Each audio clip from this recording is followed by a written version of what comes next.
All right. I believe we are live. All right. Kristina, Ray, Sooz, thank you, first of all, for making some time to join me. I mean, we're really 1 week out from the National, and here we are talking about prepping for the National. And, for a lot of the preparations, I think if you haven't done some of them that we'll talk about by now, you might be too late. So we'll talk through some of that stuff. We will answer questions, and hopefully we'll get to every single topic that you could possibly want to talk about as you're getting ready for the National.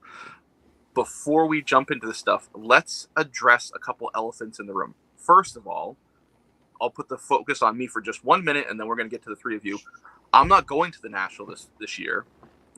My sister had a baby, so we're all hands on deck with the baby. But I'm going to be trying to manage my FOMO, and try to enjoy it through other people's eyes.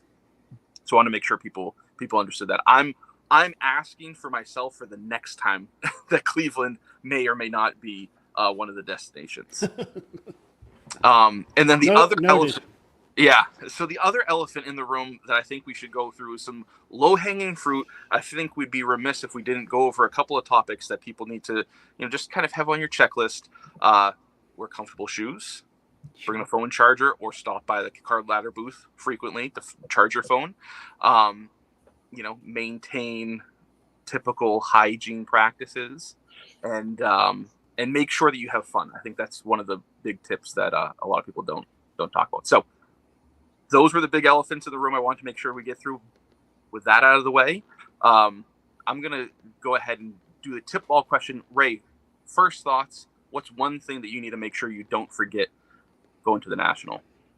Wow. Well, there's so many things. I mean, like, at this point in time, we're juggling so many balls in the air, and working with the mainstream media, working with the Cleveland Browns and the Guardians, and I think for me, it's more like when we're at a point in time where I think, and I give credit to the industry that the industry has expanded, and so when we're out there talking to the mainstream people, they seem to get it now. They seem to understand what we're talking about, and it made it easier for me to deal with. Like I was talking to the first in command at the Cleveland Browns, and I'm all ready to give a whole big spiel about what we're bringing and all that. And he goes, "Hey, yeah, I can't wait for it. We're in. What do we need to do?" It's like you sit back and you say, "Well, that's great. I appreciate that, but why are you so quick to?" He goes, "Because I got 3 kids who are diehard collectors, and so the kids, the kids have kind of taken it and kind of put their parents in a position where now they understand it, and obviously they want to make their kids happy, and they want to have them fulfill their collecting dreams and the memories and all that. So I think right now for me it's just how well and how much the collectible industry has been accepted in many different ways, but especially like with shows like this. Mm.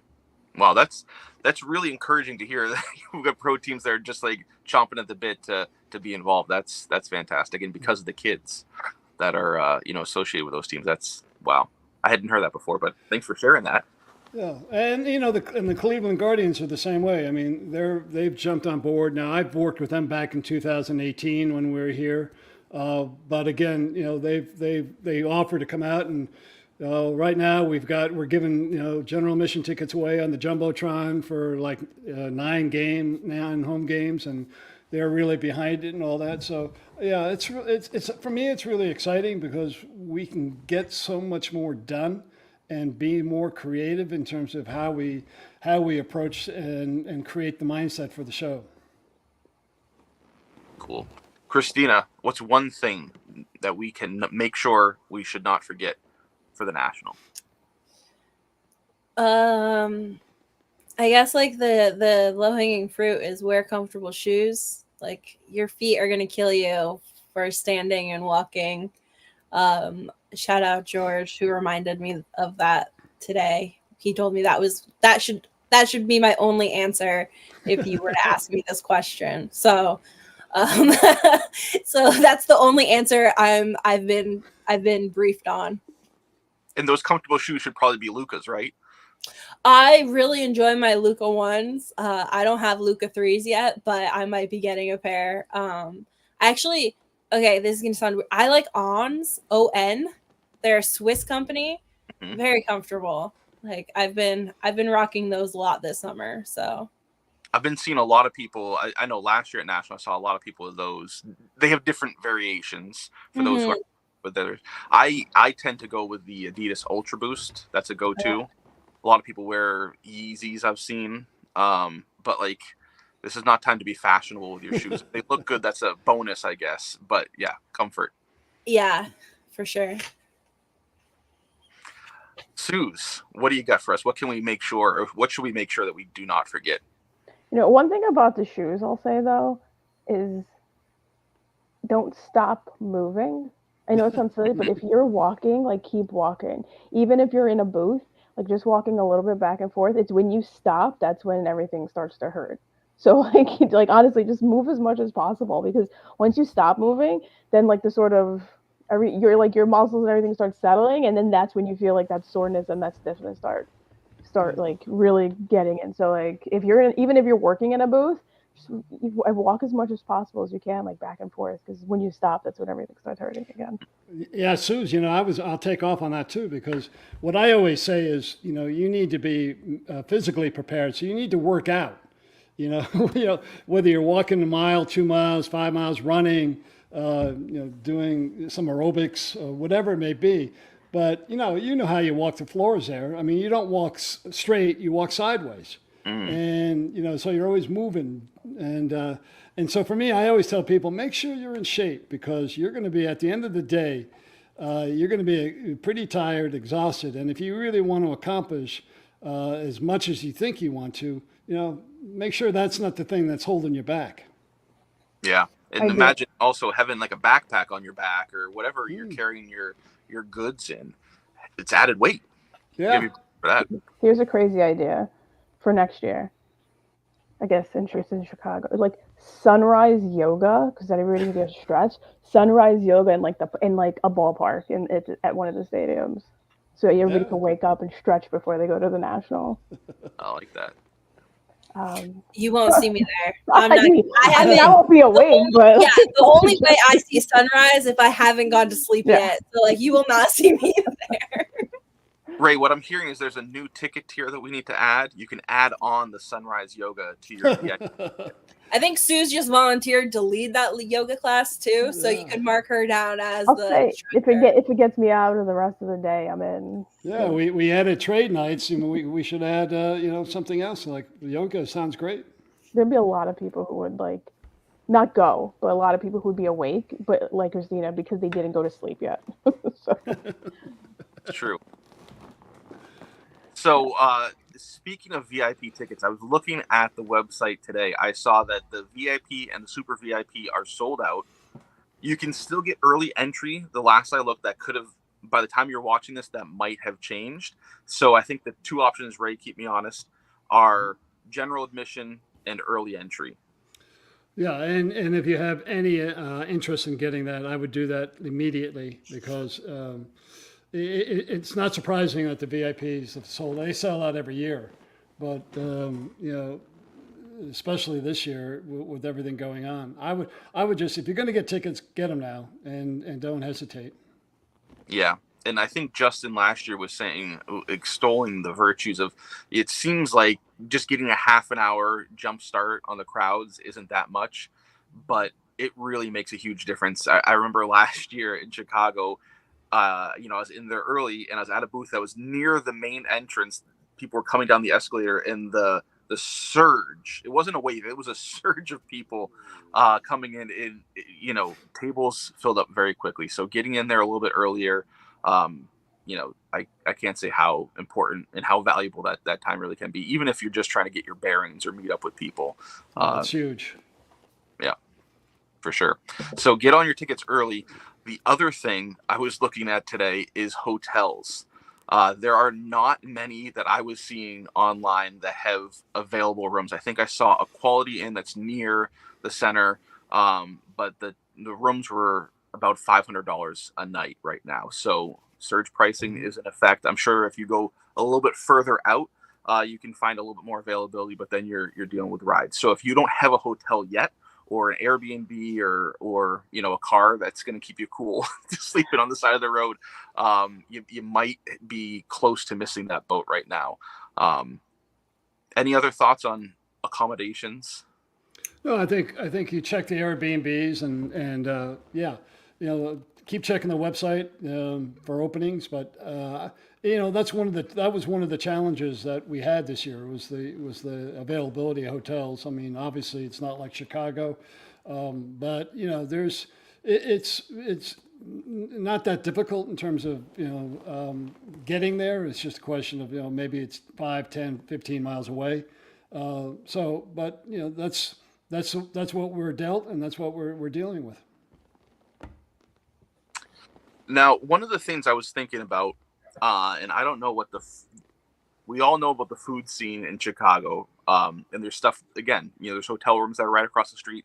There's food that's right across the street.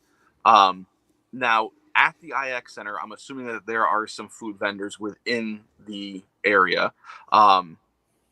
If you wanted to do something outside of the IX Center for food, what are your options? Are you having to Uber somewhere? What do you all know about that scene? Well, I can tell you that the new management, they recognize that, they understood that right from the beginning. There are food courts inside, and I think I remember the last time I was there, they were pretty good, and there would be trucks, and there's not we're spoiled when we talk about Chicago in terms of like outside restaurants and walking to hotels, but I think inside there'll be food that it'll be good, and I think you'll like. So not hot dogs and chicken tendies. Yeah, definitely not like Chicago. I haven't read the menu, but I'm sure that again they know us pretty well too, and so they know what our needs are, and our people have certainly dealt with that, and so I'm confident that it'll be fine. I had some boots on the ground, and she's currely. Oh, you just took it away. I was going to say she was giving suggestions. I had boots on the ground in Cleveland during the NBA playoffs. And she and her husband were scouting locations and sending me updates on where we should be eating every night during the national. So shout out to Lauren and Brian for sending me the goods. It's funny you say that, because I go back when the flats were really popular, and they just they started back in Cleveland on the water. And then it kind of died out, and they've been brought back. So I understand the flats is the place to go again. So I would Google that and check that out. But there are a lot of good restaurants and downtown. I think is worth visiting. There's some rooftop bars and restaurants, and I always like downtown Cleveland. Sooz, any Cleveland eats that we need to make sure? I know, for Chicago, again, we know the deep dish pizza, we know the Italian steak. Is there anything that, is Cleveland's known for food, or stuff that that we should make sure to fit in? I have no idea. Like I've been to Cleveland, and I can't remember recalling ever I've been to Cleveland like a bunch of times, but the last time was the National, which was in 2018. So it's been a little while since we've been to Cleveland. Yeah, No idea. I remember last year, Josh Adams from 90s Auctions was scoping out bagel spots. So I don't know. He's been sending me a lot of stuff too. Bagels and donuts. I guess there's a lot of bakeries in Cleveland and the surrounding suburbs that he has on the list of places we need to go. The world's largest candy store, I believe, is also in Cleveland. He's also sent me that, and you can get crazy candy there, candy you can't find in a lot of places. So I would go bother Josh Adams, and every couple days he'll have a new spot on his stories where he's like, I want to try this in Cleveland. Good tip. So I'm going to put him on the spot. That's Midwest Vintage on Instagram or 90s Auctions on Instagram. I don't know if he's as active on, I don't know which one he's more active on. Hit him on both? I think the Midwest is where he's posting. I think 90s Auctions is where he's posting like business stuff, and Midwest is where he's posting all the food stuff, the stuff everyone cares about. No, everyone cares about the cards, but I'm just kidding. If you want to see what cards he's going to have at the booth, go to the 90s Auctions. If you want to see what food he's going to be eating at the booth, go to Midwest Vintage. Exactly. So that's a perfect segue into the cards. One of the things, I've heard some people say it's kind of a misnomer, and we can debate whether or not that's true here today. They say if it's not the National, they didn't make it. So when you're looking for either that crown jewel for your PC, that super rare card, what are any tips, or is it not true? Is it true? What do you think about searching and hunting for cards at the National? Buy it. If you see it, buy it. Like that's it. If you see it there, buy it. Because it's not that it didn't make it there. It's that if you see something and you wait, it may not be there when you go back. So if you see something, buy it. I would also say that your statement's false, Jake. For the past 4 years, I've been searching for one card, and Panini assures me that it was made, and it made it into the box. And it's out of 5, and it is still like the elusive 2020 Prism Fast Break Neon Green out of 5 of Maxi Kleber is still missing in action, and it's the last one I need of my rainbow. Of the 46 parallels that came out in 2020 Prism, I have 45. And once I get this last one, I can finally grade it and stop bothering the entire hobby about this card every month. That's my little, yeah. Maybe we should do a couple of posts about that, Kristina. I mean, that would be great, Ray. Like I'm trying over here. One of the things that I've found, sometimes the best cards at the National are on people's backs, and sometimes they're not available either. That's sometimes the thing that you have to fight through, is being able to appreciate it, but understand like it's non-negotiable. It's here. I'm just here to share it if people want to see it. I know that it's a lot of fun sharing our favorite prize cards with people, but sometimes people get really excited to be able to acquire cards that are not acquirable. So I would say prepare for that as well. I would think, and Sooz and Kristina can answer this. I would think that bringing that card to the National, just increases the value of the card if he shows it or she shows it to enough people. Again, getting it out there so people know that, one, it's available, and two, that you have it, and hiding it or not, or just having it in your PC, in your study or your garage is not gonna help the value if people don't know where it is and who has it.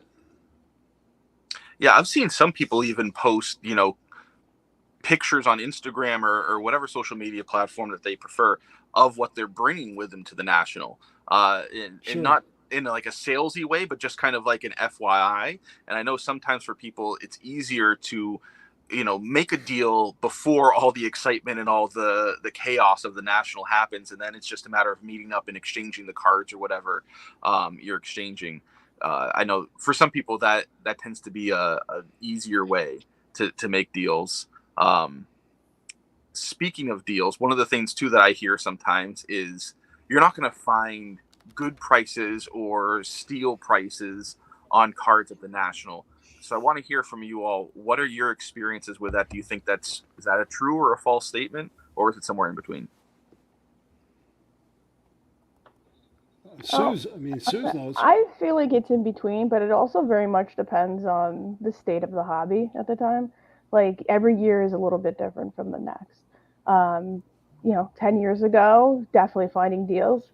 Like I go back and I think about like my first National was in 2010, and we spent 5 days there, and we were buying so much wax because like we were just like you could open it, and like old, like not, and I say old, but like stuff from like 2000s Fleer stuff and things you can't find sealed anymore. And it was just different because it was like that kind of stuff wasn't available at the time. Is not now. You'll like if you saw that box now, it would probably be like hundreds of dollars because like it's just not as available now. So I think it just depends on the market. And like I'm intrigued to see this year what it's going to be like because a lot of you hear a lot of talk outside of coming from different shows about repacks and the way people are buying cards, and it doesn't seem like there's as much sort of margin, so to speak. So I'm intrigued to see what this year brings. I think every year is different though, and it really just depends on like the sort of a macro view of what's happening in the hobby. Kristina, any thoughts to add? I don't know about deal. So this is difficult. Like, so I only I spend most of my time at the booth, right? So like I'm not really there going through the bins or going through like looking at every showcase. I rely on my amazing network of people who know what I look for and know what I collect, who are at the national forum, like, and for themselves, but they're keeping an eye out knowing that like Kristina's stuck at the booth because most likely the boys have walked away and she's the only one there. So Never happens. Yeah, never happens. I'm pretty sure I made Jake watch the booth last year for a minute while I went to the bathroom, but it never happens.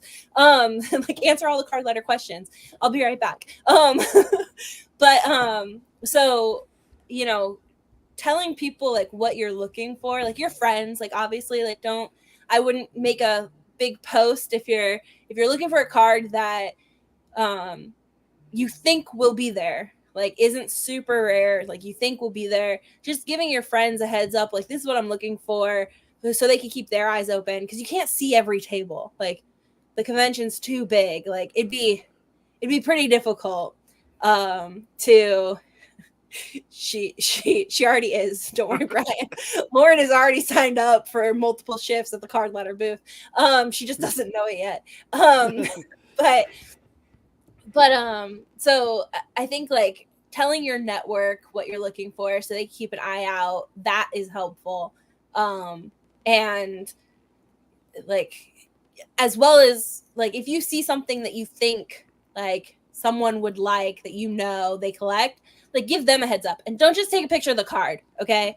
Like, yeah, like it's going to take you an extra like 2 minutes maybe to ask the person like for their contact or their booth number, but like just add that with the picture so someone knows where to go back to find it.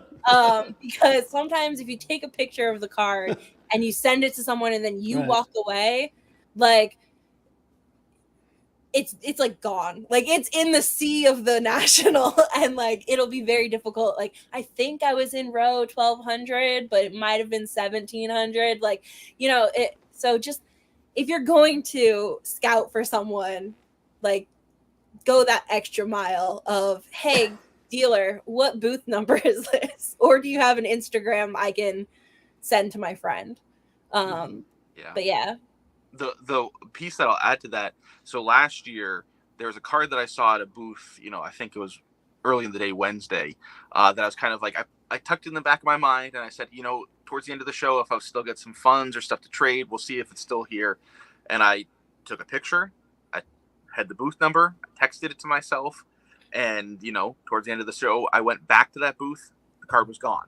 But it saved myself time because I knew if it's here, it's going to be at this booth. I didn't have to go and check 4 or 5 different booths in that area. And like, oh, maybe it's here, maybe it's there. So it saves yourself time, even if the card isn't there anymore, to make sure that and I usually tend to ask the dealer before I take a picture of their cards.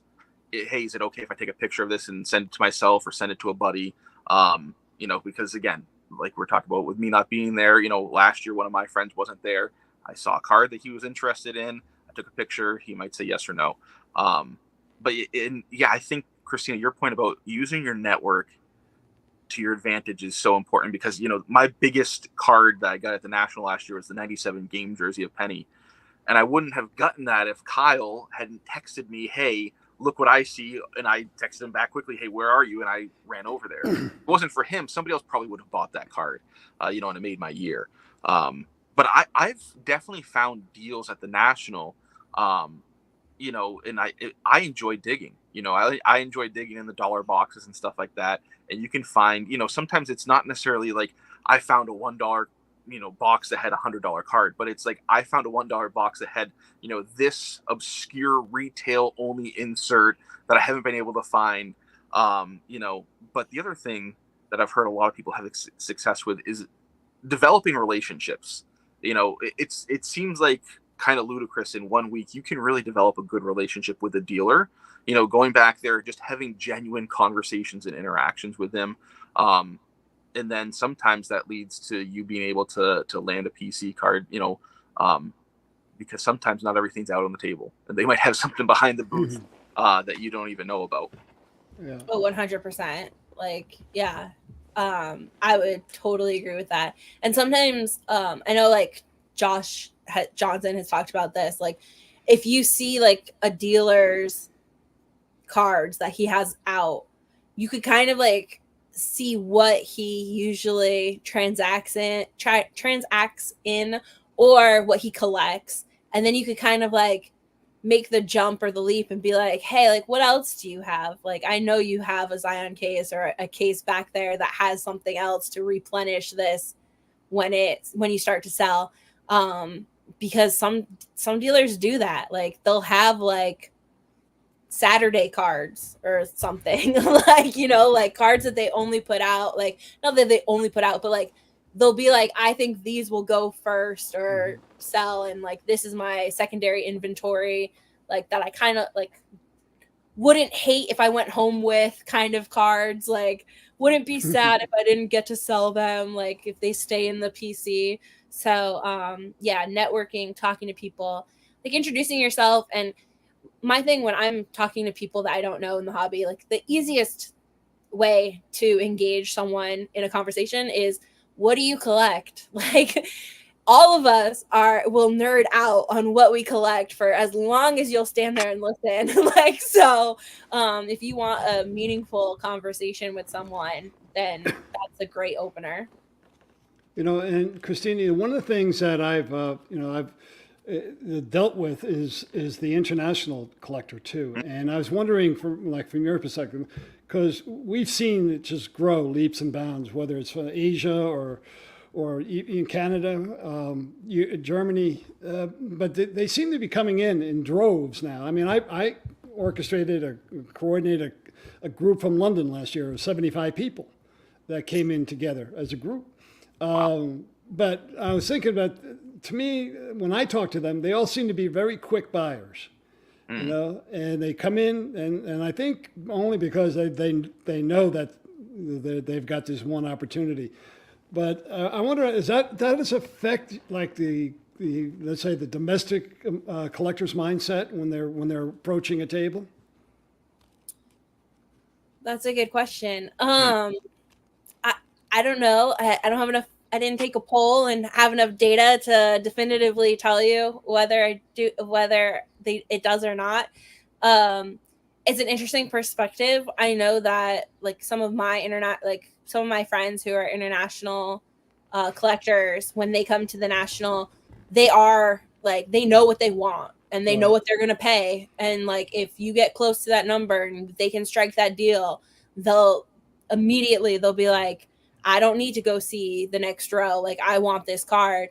And I admire that about them. Like, I'm kind of that way. Like, if it's a card that like I really want, or, you know, would make sense in my PC, like, I'm like, how do we get this deal done? Like, let's finish it right now. Like, so yeah.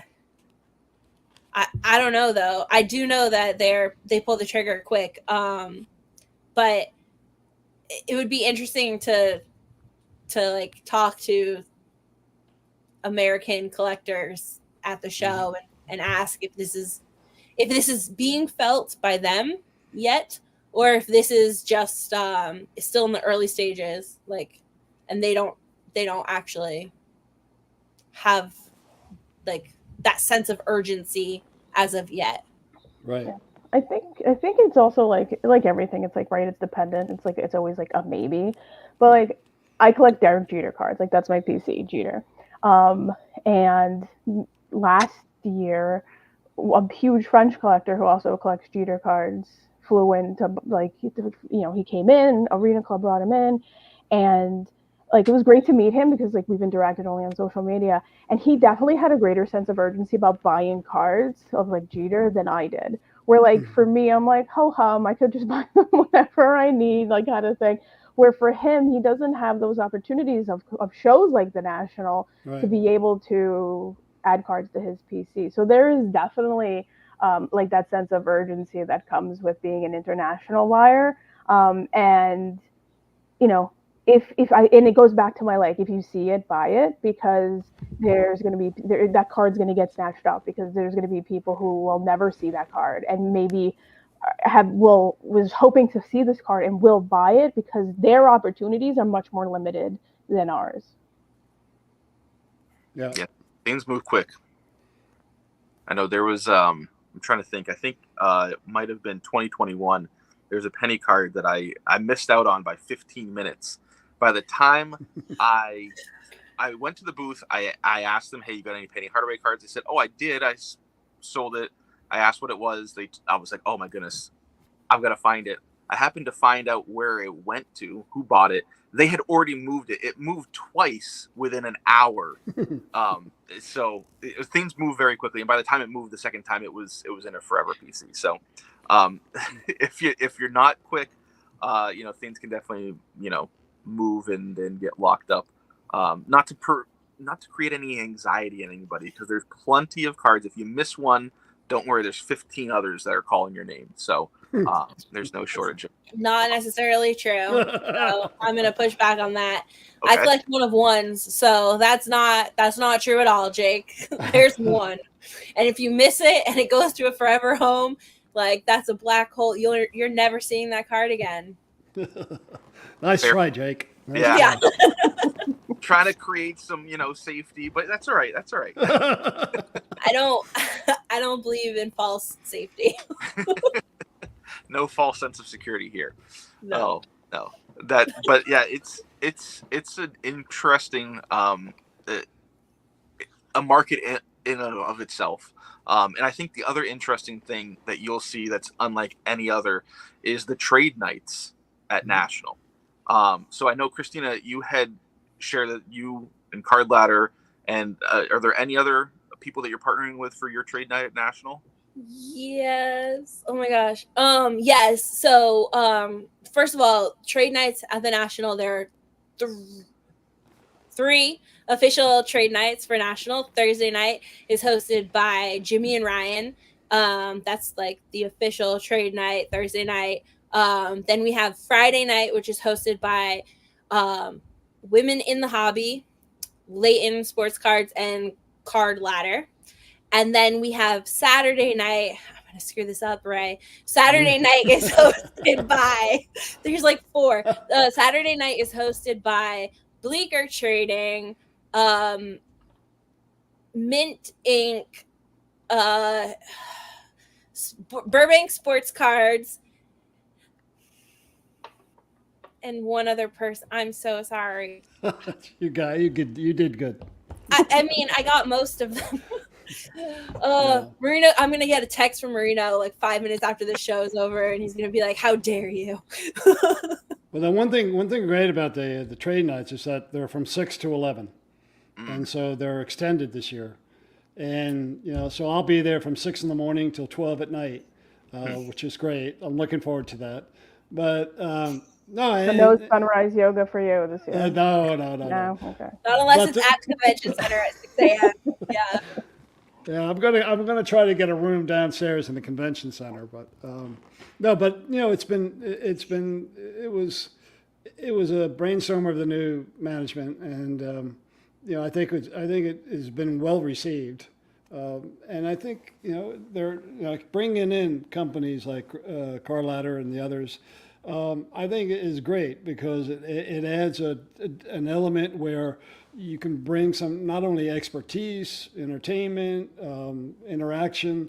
It's something where people can really have that experience that they take home with them, and that's important. So we're excited to have these groups participate and be sponsors of each night. And for anybody that wasn't at Chicago or that might not remember, the trade night that Jimmy and Ryan do, that was held at the convention center, sounds like it's happening this year. And people were lining up, I think like an hour and a half before the doors opened.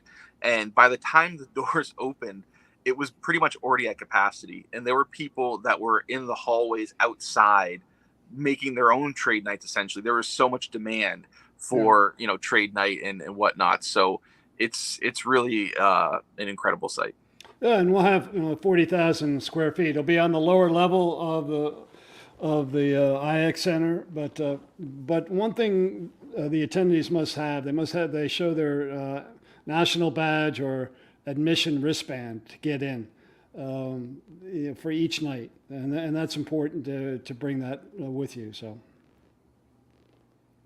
Yeah, and CardLadder has a booth space there as well, all 3 nights, and we will have chargers. So if your phone can't last the entire day, even if you've already juiced up at CardLadder's booth on the show floor, make sure to stop by and you can come plug in and hang out. We'll have seats, comfy seats, and chargers.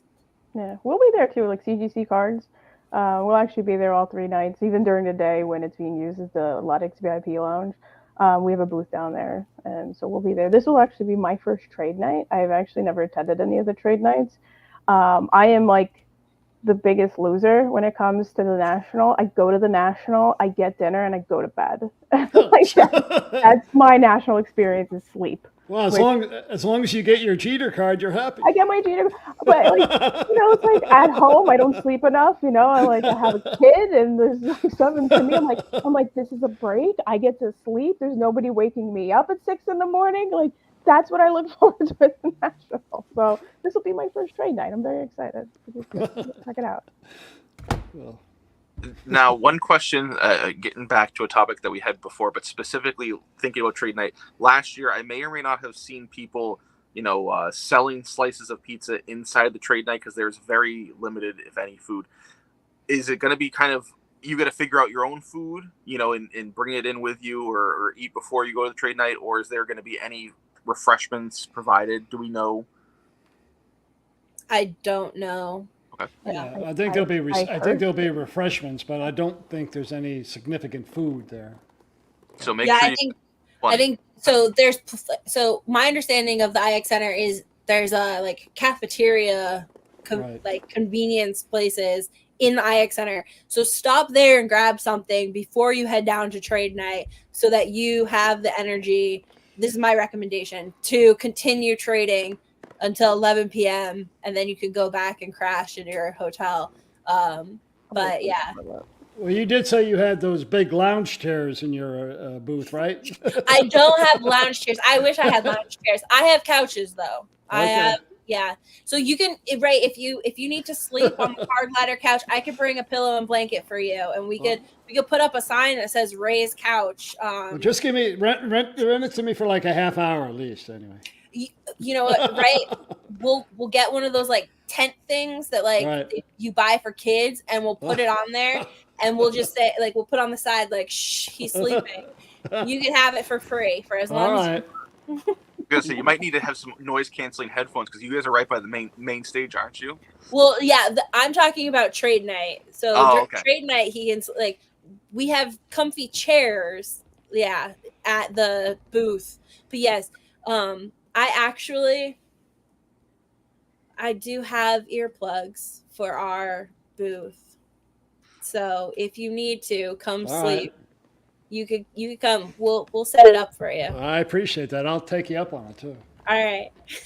that actually reminds me of a point. Last year, I made sure to bring with me, for aches and pains, ibuprofen, and for headaches, Big bottle. Excedrin. So, for those of us who might need to prepare in advance, make sure, or if you think you're going to eat too much pizza, maybe have some, stuff for your stomach. Yeah, Jake was my drug dealer last year. All legal. All legal. Yeah, so he tells me, but they were all like in the same pill container, and I was like, "What is going on?" As soon as he offered me Excedrin, and I was like, "Yes, please," because I was getting a migraine, and he pulled them out for me, and he was like, "I swear, I just threw them all in the same container. It is Excedrin," but it did help. So now that Jake's not going to be there this year, I'm going to have to pack my own Excedrin. Thank you for the reminder. There you go. I'm adding it to my list. Yeah, generally we bring a big bottle of them and take it before the show. Even honestly, that's what we do. We take it, but my friend and I, because we've been going to the National for however long, we'll take it before the show so that less aches and pains while at the show. Definitely helps. Now, wait, just to answer Brian's question that you put on the chat, like, will there be ample tables and chairs for trade nights? The floor plans that I've seen, yes. Mm-hmm. But I'm not in charge of them, Brian, so I don't get blamed for this. Yes, I have seen some people get ushered to tables. I don't know who gets that special treatment, but there are plenty. So, I've seen people. Sometimes people prefer to sit on the floor though. Crisscross applesauce.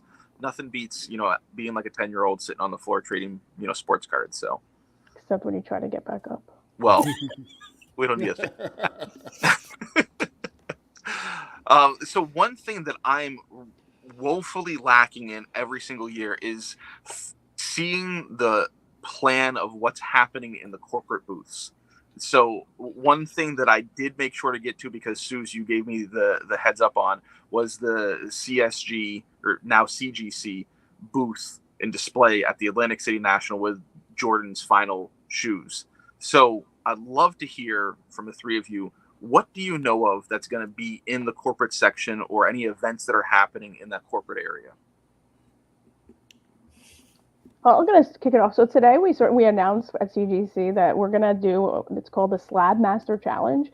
So if you are somebody who likes to grade cards, you want to test, it's a grading test, essentially. It's a grading competition against everybody, so whoever participates. So you'll get 15 cards and have 20 minutes to guess the grade of these 15 cards, and we'll tally the score at the end of it. And then whoever has the best score, and there's places from 1 to 5, whoever has the best score at the end of it are going to win really awesome cards and giveaways and a bunch of swag and grading credit. So then you can grade your own cards. So it's kind of fun. And we sent the email out about it today. We just announced it today. No Jordan sneakers, but I'm excited for the competition because people get really hyped for that. Right. Oh, I'll be testing my abilities. Don't you worry. Yeah. Now, are there any prizes for the person who scores the lowest? Because I'd probably be, I'd be in the running for that because I have a terrible eye for grading. I love this idea. I'm going to think about it. No, but there's a lot of things going on, just like what Sooz mentioned. I mean, again, we talked about the corporates coming in and just bring in their A game. And and I talked to Larry Ross, who's our floor manager, and he was in the hall this morning, and he just said, Ray, it's going to be very impressive. And so if Larry said that to me, then he obviously he's building it.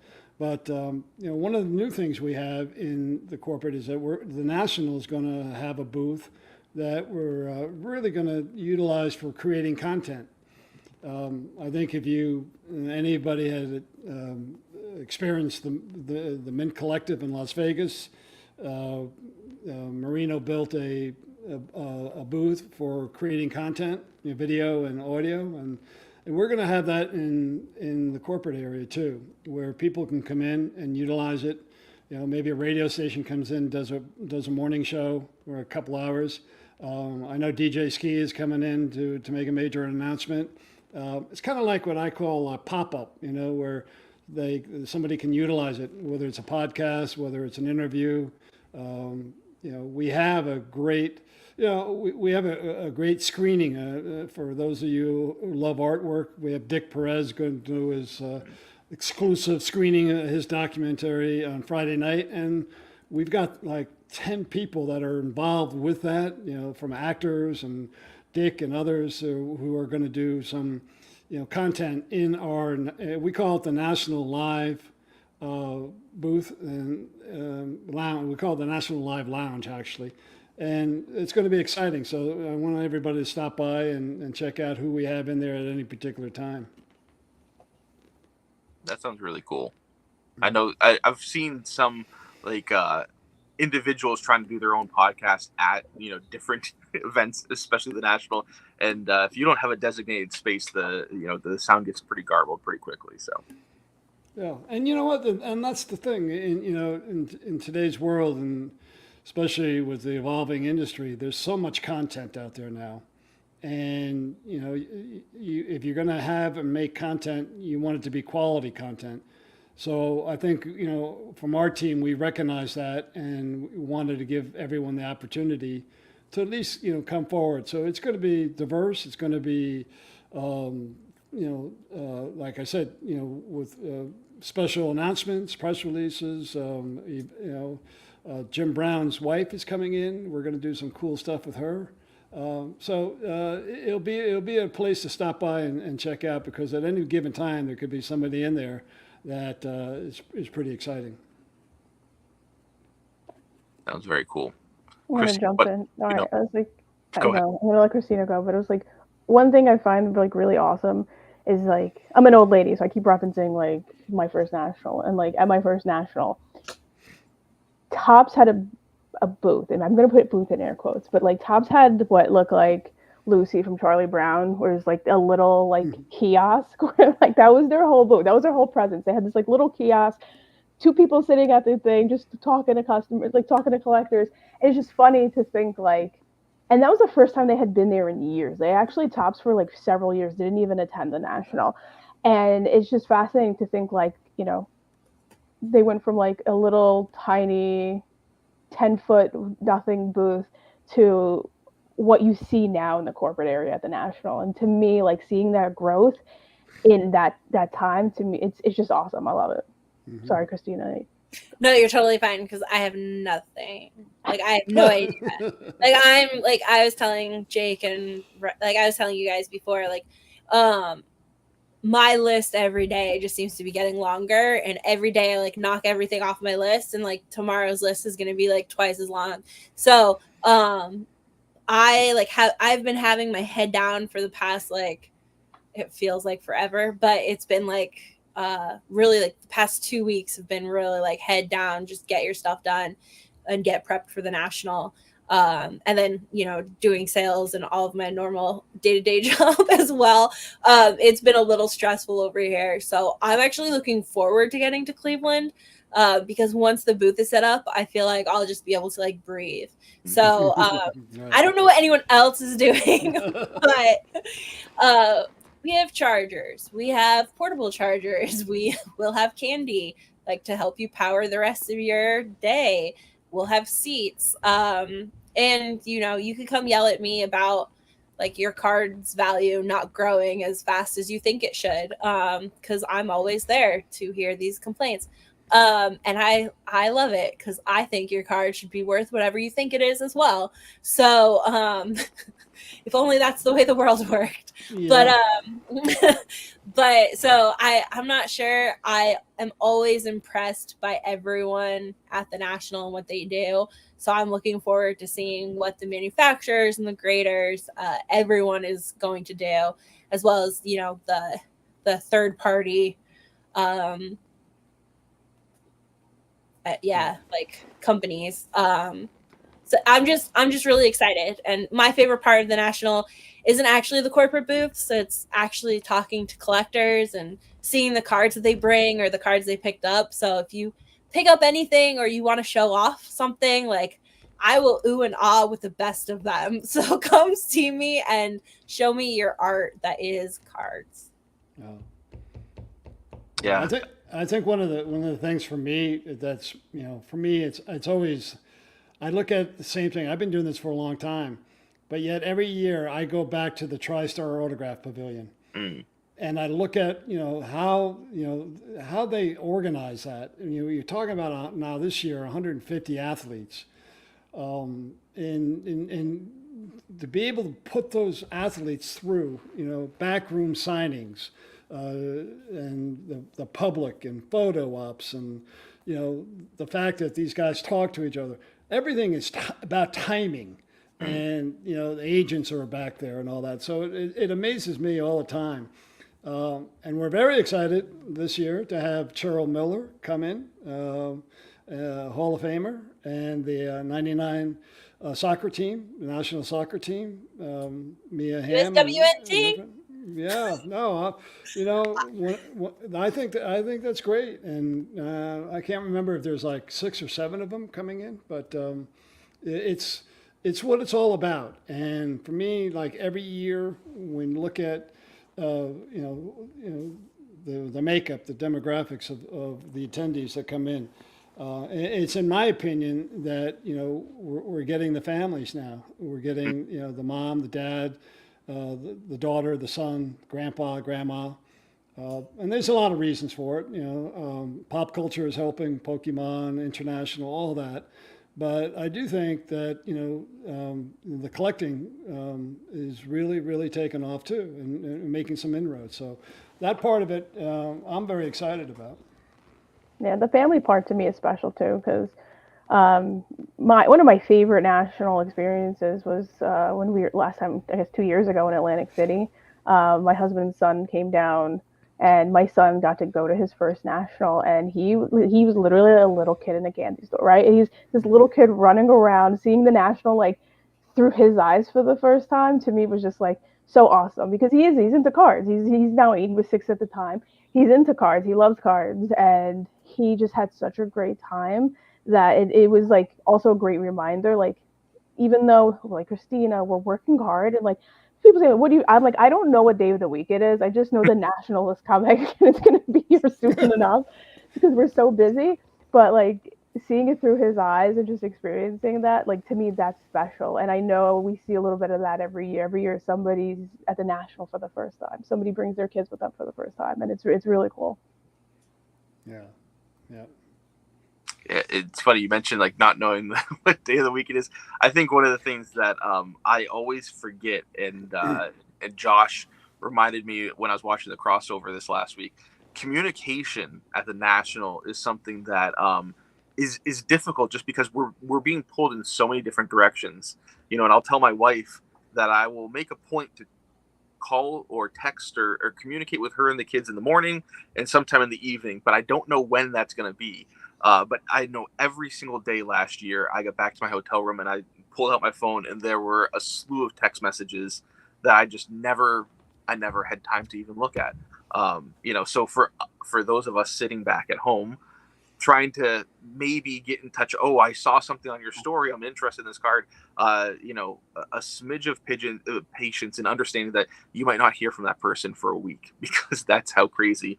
It's and you can't take it personally. Exactly. That's the thing. And sometimes, I mean, like you were saying at the beginning, Ray, there are always people that I intend to see, I want to see, and I miss. And it's nothing personal, but there's tons of events that are happening after the show that there might be this group of people you want to hang out with that are doing this thing, and this group, nobody takes it personal, right? Hey, I'm gonna go get pizza with I'll see you tomorrow type of thing, because we're all there, like Kristina said, to nerd out on the stuff that we love to collect, and be little kids all over again. Yeah, it's a lot of fun. So one of the other things I was thinking about is, Ray, you were alluding to it. There's so much content out. There's so many people making content.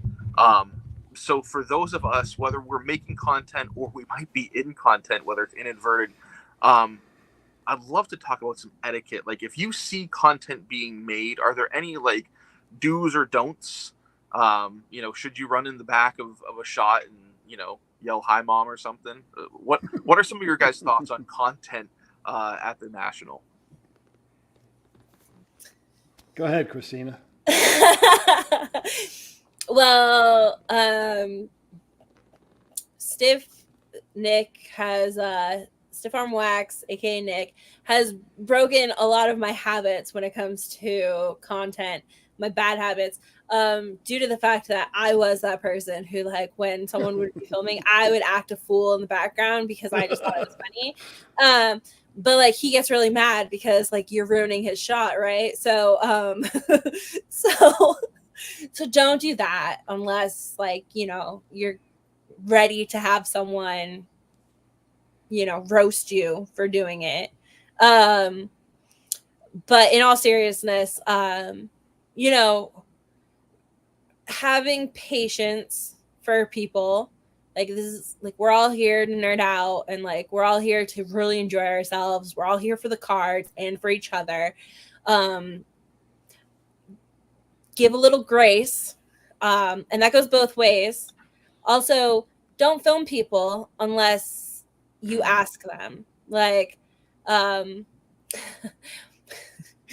got hit with a couple questions last year where someone didn't tell me they were filming me until after I was in the middle of the second question, and I thought I was having a candid conversation with someone, and then I found out they were recording me. Not cool. Like, just not cool. Like, I don't care personally, because I am who I am, as we all know from crossover and everything else. I will say whatever I say in front of any camera. Like, if I'm saying it out of my mouth, I will take responsibility for saying it.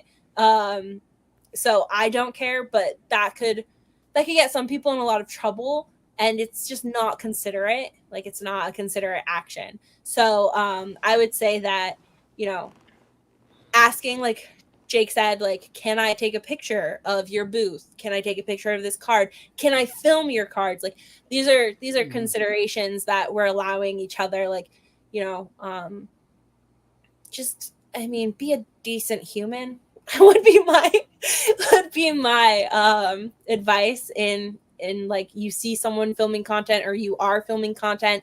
If someone doesn't want to be on camera, like, that's cool. Like, some people don't want, you know, the world to know that they collect cards for whatever reason, and or they might have a job where they're not supposed to be a public facing figure, and that's okay. Like, we all have private lives and public lives, and some people like their privacy, and I'm a huge privacy fan. So yeah, just being considerate and giving some grace. Like, it's really annoying when filming is taking up an entire aisle. Yes, we've all been there. But at the same time, like, you know, they're doing their job too. Like, that's their job, like, to make that content, to film, to, like, to help the hobby grow, and to showcase the national and all of these amazing cards and people that are involved. So it might be annoying, but luckily there's a lot of aisles, so you can just go around them. And I, like, so those would be my advices. Like, just patience and grace, please. Yeah. No, absolutely. And I agree with Kristina. I mean, don't force it, be polite. I never like it when somebody's interviewing somebody else and somebody else comes in to try to get in on that interview. I think that's inconsiderate. And the other thing I would say from the exhibitor standpoint is, you know, I know a lot of people trying to stage content in somebody's booth, and kind of take up time, and for me that's kind of intrusive. But like Kristina said, if you wanted to do that, ask first. You know, make sure that everybody is on the same page, and just be considerate. You know, there is a lot of people that don't want to get photographed, and I think that it's just proper to you know, to go through and you know, just be as considerate as you possibly can.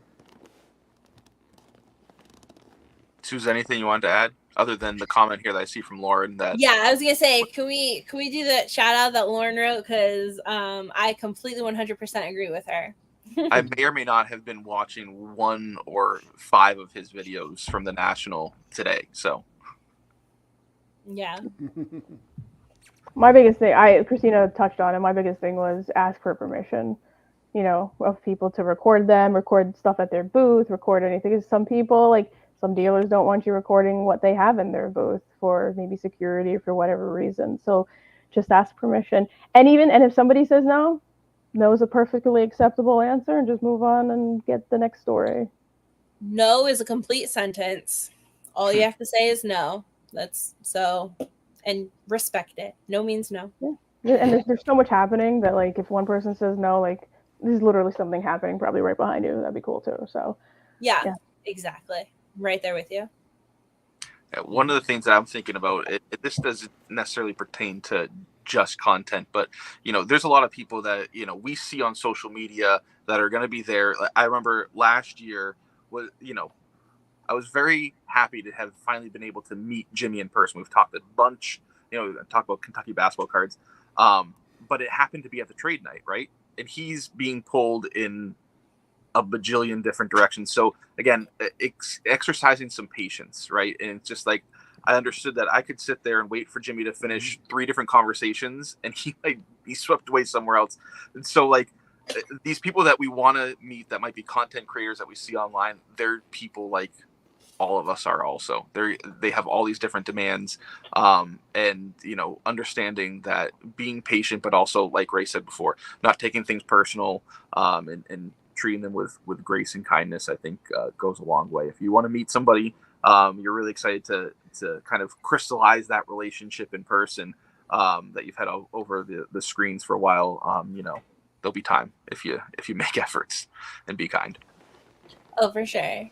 And realize, like you said, sometimes it might seem like someone's brushing you off, but it's not like necessarily that. It's like, they have a list in their head of all the things they need to do that day or that minute. And like, you might be passing ships in an aisle, and like, he's on his way to a grail, right? And like, he's not stopping for the Pope or the Virgin Mary. So like, he's just going, like, he's like laser focused. He's on mission. Yeah. Like, so like, just, realizing that not to take everything personal when you see people too. Like, they might just be like, hey, and then keep walking. It's usually because there's a card on the other side of that walk. So I feel like that's usually how we see each other. Like, somebody will cross, and then keep going. Yeah, and I would just recommend, or I hope that people would hashtag us NSCC24. Can I tell you how much, like, and I know you keep touching on this, how much I love how much this has grown? Because, like, I can tell you, like, in those early years when I forget, I remember I was, like back at our jobs at the time, talking though to Tracy Hackler, and he's like, what hashtag are you using for the national? And like, we're making sure that like we're using the right hashtags, because like back then there weren't as many content creators or people doing stuff, and we wanted to make sure as like companies, like everybody was working together and making sure that like the content was, whatever was being made at the time was being seen. So like it's grown so much. And like I keep saying, and I love seeing it, because like my biggest thing when people are just like, what is your collecting or whatever, I just want people to love this hobby as much as I do. And I say this, I've said this for years, and I say this all the time, and I feel like it's getting there and it's growing, and it's like, and it's just even small things like that, it just helps it grow, and it just helps it feel like brings that community together as well. So it's like, even the minor thing, like, yay, use the correct hashtag, like, thank you for like the national for doing that, and like, not having it to leave to like the people, like the collectors anymore, to figure it out on their own. But like it's again, it's little things like that. I love that. I love seeing the growth. I love seeing everything that's happening. And I'm excited for the national once I'm there, because the craziness leading up to it is crazy. And once you're there, like it's just fun being in a room where people love the same thing that you do. One question I've got, Ray, you might be able to answer this, that just popped on mind. So I remember watching Ivan watch the breaks. He did a whole series leading up to the national of, fun little collector stories. So if you haven't seen it, they're pretty old, but they're out on YouTube. They're fun. But there was a giant Ferris wheel, if I remember correctly, in the Cleveland IX Center. Is that still there? No, they took No. that out. They Okay. took that out, and there was an actual bomber in there too, airplane, and they were going to convert that into a restaurant, Oh wow. and that's the truth. Back in 2018, and then when the pandemic came, and then that IX center went dark for a while, and they took that Ferris wheel and the plane out, and they moved it down to the Football Hall of Fame. So there's a area right outside the Football Hall of Fame property that's where the Ferris wheel is now. Cool.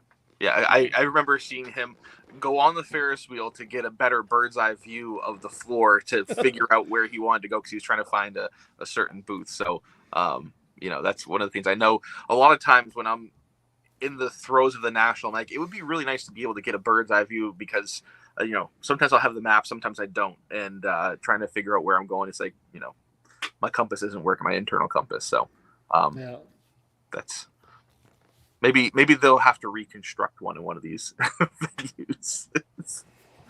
You're telling me that CardLadder compasses need to come out? Is that what I'm hearing? Like, Yeah. No. I think a ladder with a compass at the top.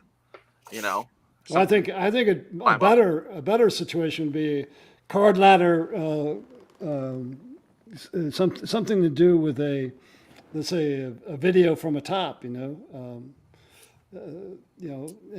set some. We're actually putting cameras up this year in the IX Center, but it's one of those things where for me, I always love those photos from a content standpoint. And yeah, you're right. I actually used that Ferris wheel back in 2018 for photos. But what I was going to say is that it'd be great if we had a CardLadder drone. If Nick's watching right now, like that's like his dream, right? Going to like, Best Buy right now. Yeah, don't tease him because that is literally his dream. Like, is to like fly a drone or like through the national to see all the So here's an idea. You mentioned that. You know how so I don't have an iPhone, so I might be wrong on this, but you know how you could just drop pins in places, like for locations. What if you could drop a pin at a booth? So this way, when you're like, oh, this is for this person, or you need to go back to the table, you could then just follow the pin back to the table inside the convention center. Yeah, I think at some time, the technology will enable us to do things like that. I really do. But not this year. I'm full of ideas. So if you want, 6:00 in the morning ideas or something, I'm in. I'm the one. You guys could idea shop at 6 a.m. yoga, Ray. Yeah, that's.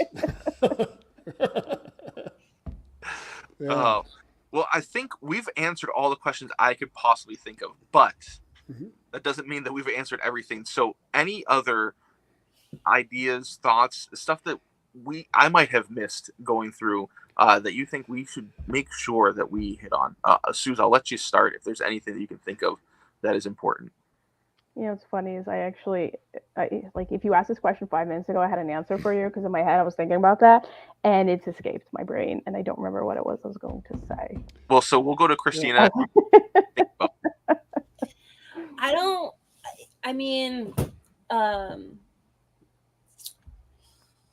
I think the best advice going into a national is to be open to flexibility, because plans will change,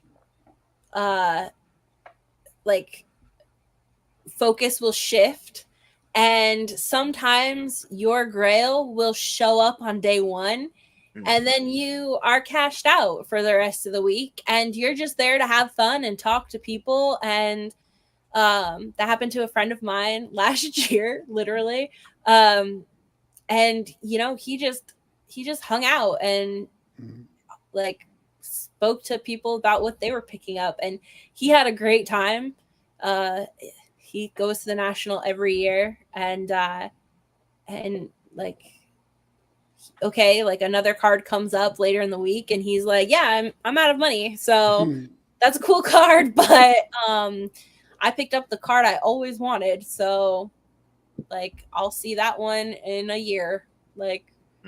So just be prepared for being unprepared, because no matter how prepared you think you are, like something will derail your plans throughout the week of the national. But if you're calm, collected, and like ready to embark on that adventure, you could have the best week of your life. Right. And Jake, years ago I started an auction that it was really meant to benefit the community. And for me, when anybody asks me about the national, I always say it's about community, our community. And so the idea was that us, meaning the exhibitors, the attendees, we come into a market, we get great hospitality, we wanted to give back. And a number of years ago, we started with the Ronald McDonald House. We started Ronald McDonald House in Cleveland in 2018, then Chicago, and then Signatures for Soldiers for a couple of years. And this year in Cleveland, we're working with the Greater Cleveland Food Bank, the City Mission, and the Greater Cleveland Sports Commission, all nonprofits. We're going to conduct an auction, again, thanks to a Pristine Auction on their platform, July 20th through the 27th. All proceeds will go to these three equally divided nonprofits. And again, it really was meant to kind of give a sense of pride for the exhibitors, that they could say that, we come in and we sell, we buy, we trade, but we also give back. So I just encourage everybody to check the Pristine platform July 20th and check out. And there's some really great items up there. And again, all the money, 100% of the proceeds will go to these three charities. That's awesome. That is Yeah, awesome. that's amazing. I remembered mine. Not as profound as that, but take pictures with your friends. That was it, because I always go to the national. I'm excited to see people, and then I leave and I'm like, why didn't I take pictures with my friends? And so that's my thing, is like, if you see people, hang out with them, take a selfie, take a picture with your friends so that you have that memory. Yeah, I don't think I have any pictures with you, Sooz. Nope. I have a picture on my camera roll of you and someone else that you sent me. You were like, oh look, like I'm with this person, and like that is your like contact in my phone, is like you and this other person, and I'm like, we should really update this. All right, that's mission. All right, update the picture. I see Brian's question about the Wi-Fi. Yes. I'm not part of the Wi-Fi team, but I can guarantee you that it's been looked at, and this is the new management team. They get it. They're very tech oriented, so I would assume, and I'd say pretty fairly confident that the Wi-Fi will be very good at the IX Center. I think it's one of those things. The stress test of the national is it. No matter how good the Wi-Fi is, we'll see, with those floods of people come in. But I noticed last year it was significantly better. And I think that, we only keep moving upwards. Yep. Awesome. Well, Sooz, Kristina, Ray, I really appreciate your time. I really appreciate your thoughts, your insights, your knowledge. And I'm sure the audience has gained a ton. I know I've gained a ton. Again, if we're going to be in Cleveland in a future year, I'll be prepared. But I have all of my sights set to Chicago right now. But I'll enjoy everybody else's experience in Cleveland. So thank you all. Right. Awesome. Right. Thanks. Thanks for having us. Yeah, thanks, Jake. And come, not next Monday, but the following Monday, we will all have the site set on Rosemont as well. All right. Go up the hotel rooms already. Well, I'm on it. Don't worry. Thank you all. All right. Thanks, Jake.